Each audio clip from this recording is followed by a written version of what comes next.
Thank you, Mr. Chairman, and remembering you're urging me to be short.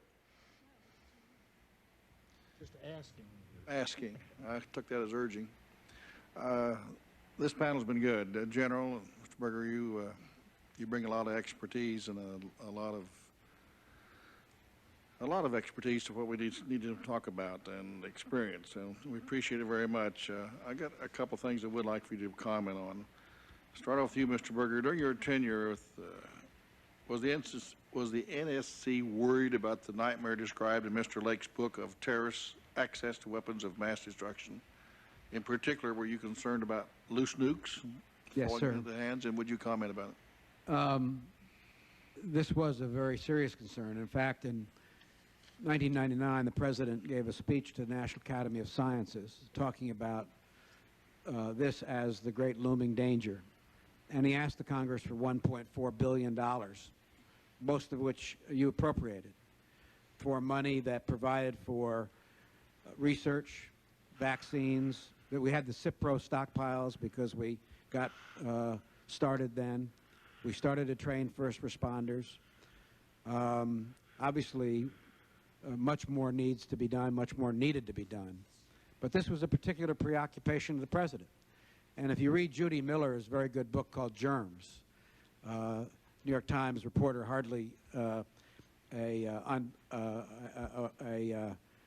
natural fan of the Clinton administration, I think she indicates that President Clinton really was very focused on this. We've got a long way to go, and we probably were focused more on the weapons of mass destruction scenario than the airport scenario. We built a airport security system in the 70s to stop hijackings.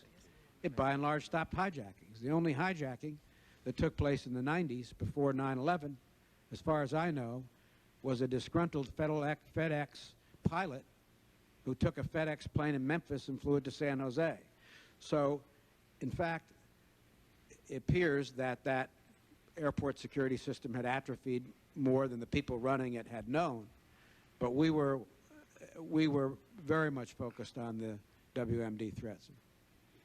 Appreciate that.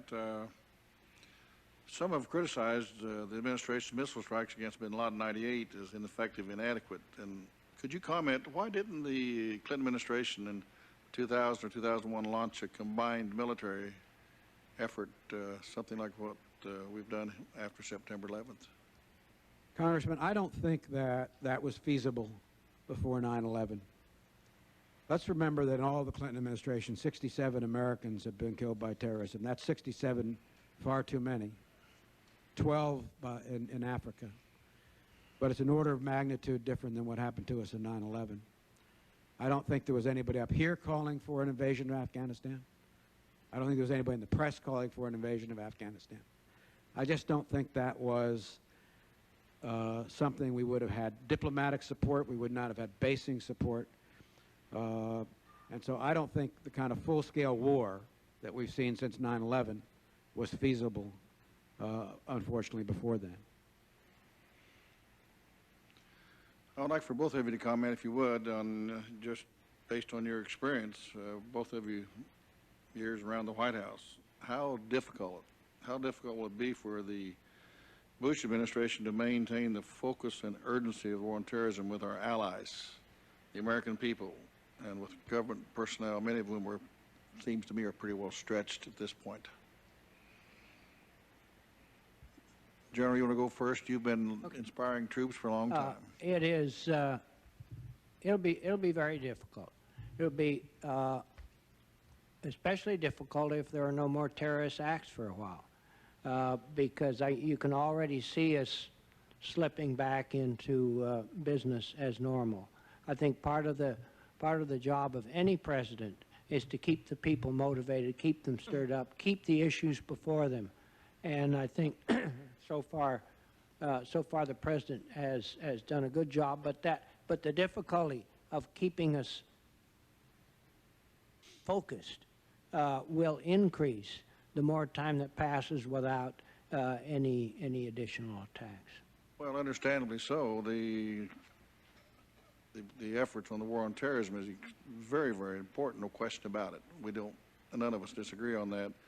But there are some pressures from across the country to get back on some of the domestic issues, and justly so. So will that have? Well, I think we ought to be able to walk and chew gum. And ride a bicycle. And ride a bicycle, maybe.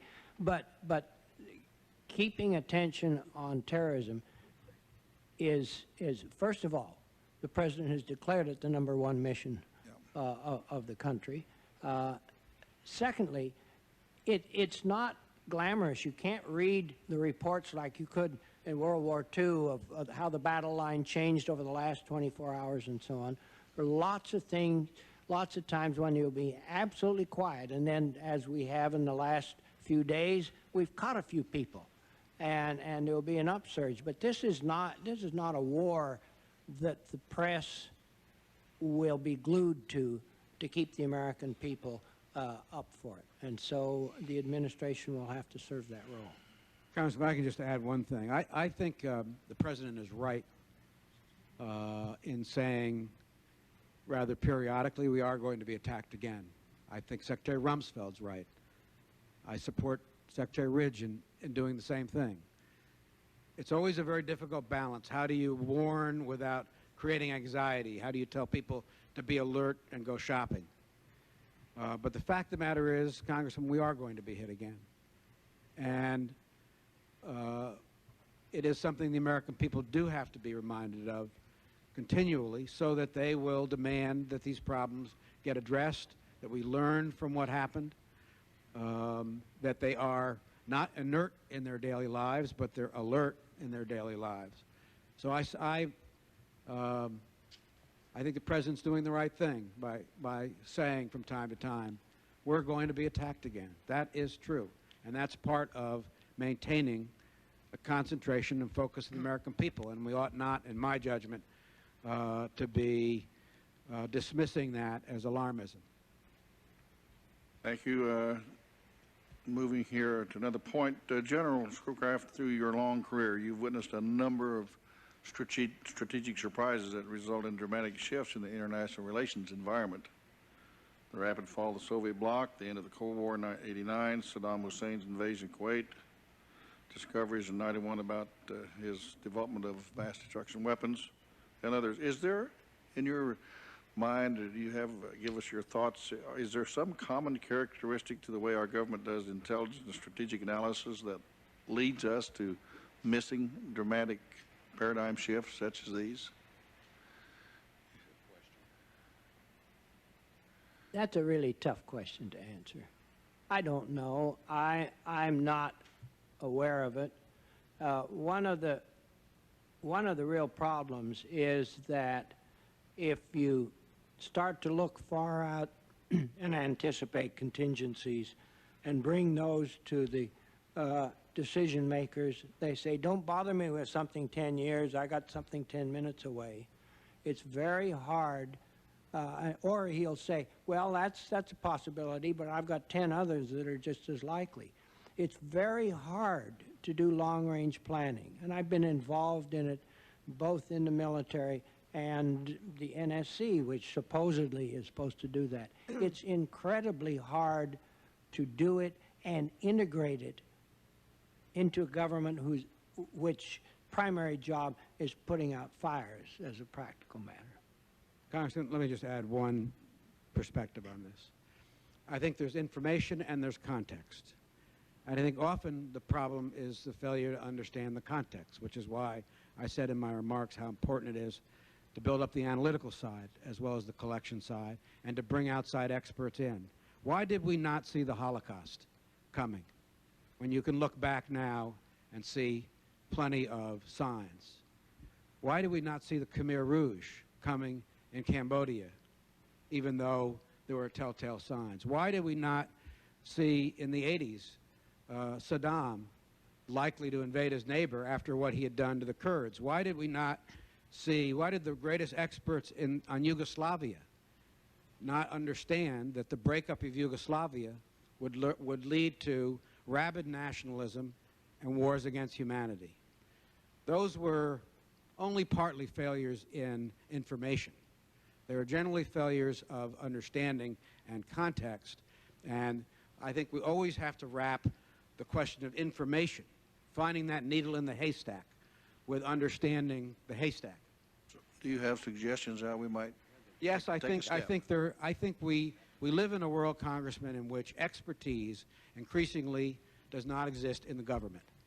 It's a very complicated world, and the 5 people who know Afghanistan the best or Sierra Leone the best are probably located either in academia, in think tanks, or in companies, not to devalue the people in the government.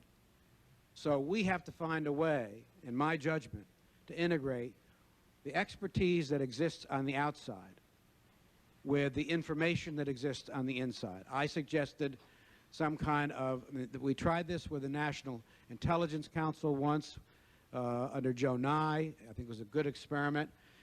We ought to, in my judgment, look at some sort of a quasi-official institute where top-level academics, top-level businessmen can give 2 years, not necessarily working for the CIA, which continues to be a bit of a taint going back to academia, but can be someplace where they have access to classified information, they have access to our best people, our best people have access to them, and we're able to put the consequences of the footprint we left in Saudi Arabia after the Gulf War in a better context. Thank you.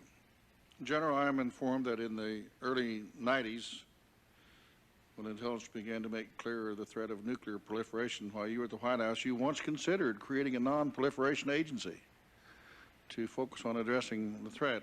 Can you share with us your thinking behind considering this and other proposals that you might have to deal with this high priority situation? Yes. At one time, as the Cold War turned off, if you will, the issue of the proliferation of nuclear weapons, first of their extant proliferation within the old Soviet Union and therefore into some of the successor states, and the general issue became an important one. And at one time, as we were looking at the Arms Control and Disarmament Agency, which seemed no longer to serve a purpose for so large an agency over an issue which was declining in importance, we looked at the possibility of turning that into a non-proliferation agency. I happen to think it was a pretty good idea, but some of my more frugal colleagues thought it was better to eliminate an agency, and that non-proliferation was everybody's business, and that putting it in one agency would be most likely to lead the other agencies not to pay any attention to it because it wasn't their job anymore, and non-proliferation was everybody's job. I think the last question, Mr. Chairman, to Mr. Berger, that a lot of senior policymakers complain that while they're in office, the relentless focus on the inbox, the need to respond to short-term crises, which you, I think, touched on there just a moment ago, the expense of having time for long-term strategic thinking. Is it true? And what can we do about it? And what would be a role that we could play? Well, I think it's unquestionably true, Congressman, that the urgent tends to drive out the important. I think that's probably as true for your day as it is for the day of a policymaker in the executive branch or a CEO of a big company. I don't have a magical solution except to understand that if you don't come to work every day with the idea, what are the 3 things you want to get done, and then go home if you got one of them done, feeling pretty good, and 2 of them are still left undone, and then you'll get to the inbox, I don't think you ever overcome the problem. I think you've identified a very problem, I think, that clearly exists. So was there time to conclude that the Al-Qaeda was this high priority and so on? Did you have time to, or just was you constantly badgered with all the other things going on? Congressman, there was no question in my mind. This is the problem I woke up at night about. We were focused on this. I wish we could have gotten bin Laden, but it was not because it was not a priority, sir. Thank you, Mr. Chairman.